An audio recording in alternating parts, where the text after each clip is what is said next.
The financial officer behind the far-right propaganda rag known as the Epoch Times has been indicted on allegations of a massive money laundering scheme. And it involves, if proven to be true, stealing a lot of money from the federal government through stolen personal information of Americans.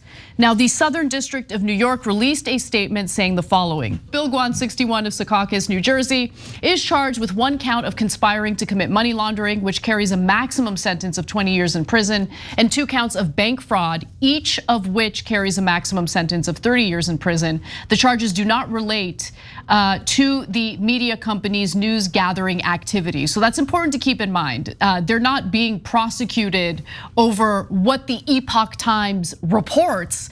It has to do with a scheme that literally stole money from the unemployment system, then laundered that stolen money and allowed for others to purchase prepaid cards that had that stolen money loaded onto it with cryptocurrency. So Guan is alleged to have laundered some $67 million in funds. So let me break it down further. Bear with me as I give you the details. And this is based on the official press release from the Southern District of New York and also from the indictment itself, which I read in producing this story. So the charges were brought forth by US Attorney Damian Williams, who said of the indictment, as alleged, Bill Guan, the chief financial officer of a global newspaper and media company, conspired with others to benefit himself, the media company, and its affiliates by laundering tens of millions of dollars in fraudulently obtained unemployment insurance benefits and other crime proceeds. And this began in 2020, guys. Think about the timing. 2020 is when the pandemic hit. 2020 also happens to be when legislation was passed that allowed for the federal government to financially bolster unemployment benefits, which paved the way for these scammers to, in a very fraudulent way, steal those unemployment benefits from our government, which of course is paid for by us, the US taxpayers. Under Guan's management, members of the Make Money Online team, MMO, and others used cryptocurrency to knowingly purchase tens of millions of dollars in crime proceeds, including proceeds of fraudulently obtained unemployment insurance benefits that had been loaded onto tens of thousands of prepaid debit cards. And they would do it by purchasing those prepaid debit cards 70 to 80 cents on the dollar, meaning they pay way less in cryptocurrency and get way more with these preloaded prepaid debit cards that were loaded with stolen unemployment funds. Pausing here to deliver some honest truth as we do in our news coverage as well. TYT is facing challenges, guys, as the entire industry is. You know who could make the difference? You. If you hit the join button below, it's gonna make all the difference and keep us in business. We appreciate you, thank you. So look, there's 2 different problems with the Epoch Times. First of all, in my opinion, their articles and their reporting, I hesitate to even call it that even with the scare quote marks, is trash, total, utter trash. Don't believe a word they're saying. Don't ever buy that paper, don't ever read it. It's not really a paper. It's run by this cult, Falun Gong. Look, I got no opinion on Falun Gong to begin with. They're against China. I'm against the current Chinese government. I think they should have more freedom. So I don't start out biased against them at all.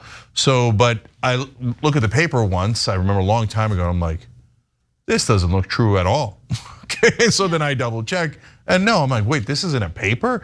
And then I look more into it, and it's just nothing but propaganda. And for whatever reason, they've chosen the right wing, maybe because they're right wing, or they think the American right wing is more likely to topple the Chinese government or whatever, I don't care, right? But the bottom line is total, utter trash. None of it is true in my opinion, so buyer beware. Now, the second part is, these actual charges, which are criminal against their CFO, and we'll see if he's the only one charged, because it's possible that you charge him looking to get a deal where he cooperates and flips on people above him, CEO, founder, owners, etc. We'll see how that develops.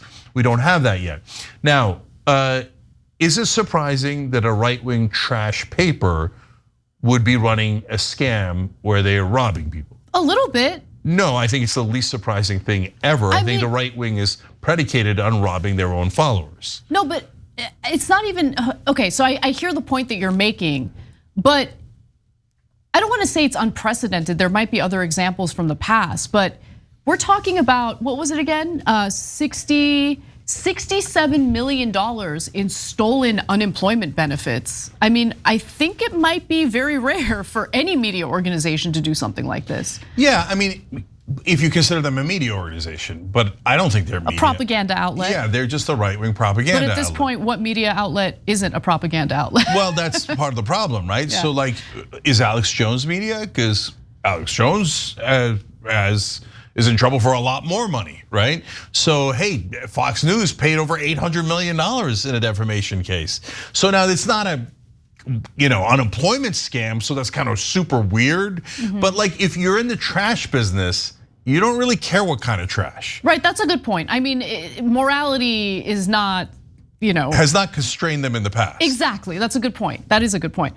But the other thing I want to just note is, last year, NBC News did like this in-depth report about the financial situation over at the Epoch Times and like its explosive financial growth, which was strange. It's like, yeah, but who's reading this? Because you'll see Epoch Times time to time because they literally pass it out for free. Yeah. Right? Like, you might wake up one morning and it's in your driveway and it's like, what is this? Like, how are they making their money? And so let's get to this. Let's go to graphic 8 here. In or around the same time the money laundering scheme began, the media company's internal financial accounting reflected an increased annual revenue over the previous year of approximately 410%, from approximately $15 million to approximately $62 million. Man, boy, we'd love that. TYT.com/team, come join. You don't get that in a normal situation, No. Right? You need like a massive deal to have that happen. If they sign a deal with HBO or something, okay, fine, if HBO even exists, but not this. Yeah. But look, another reason why I brought up the right wing is that, look, can left wingers run scams? Apparently they can. We've exposed a couple here ourselves, and people are like, oh, don't expose people on the left. No, only the right. No. We expose everyone, because I think left wingers ripping off their audience is worse in a sense, because good people come to you expecting you to do the right things. And when you divert their money, it drives me crazy, whether it's a politician or someone in an activist group or something. Anyways, but the reason why I focus on the right wing here is because, look, guys, for what this crazy turn of events, right wing audiences and voters have said over and over again, they don't mind if their leaders are criminals and are even robbing them. So Donald Trump has taken all sorts of money from his own followers, and then instead of spending it on trying to get elected, which is what his followers care about, redirected it to his personal legal expenses, and is overwhelmingly, his supporters say, we don't mind, just take our money, who cares? Steve Bannon said he was gonna build a wall, instead he built a yacht. Okay. Hey, that's a short, quick summary of it, but his co-conspirators are in jail. He got pardoned by Trump. So he stole his own viewers' money, and they didn't mind. Alex Jones rips you off, you don't mind. So, Rick Scott, my favorite example, the largest Medicare fraud in American history, robbed little grandmothers and grandfathers. He got elected as governor twice and now is a senator from Florida. Republicans were like, we don't mind at all. You're robbing us? Great, here's my money, Rick Scott. All right, guys, a sucker is born every minute and is very likely to be a Republican. Thanks for watching The Young Turks, really appreciate it. Another way to show support is through YouTube memberships. You'll get to interact with us more. There's live chat emojis, badges. You've got emojis of me, Anna, John, JR. So those are super fun. But you also get playback of our exclusive member-only shows and specials right after they air. So all of that, all you gotta do is click that join button right underneath the video. Thank you.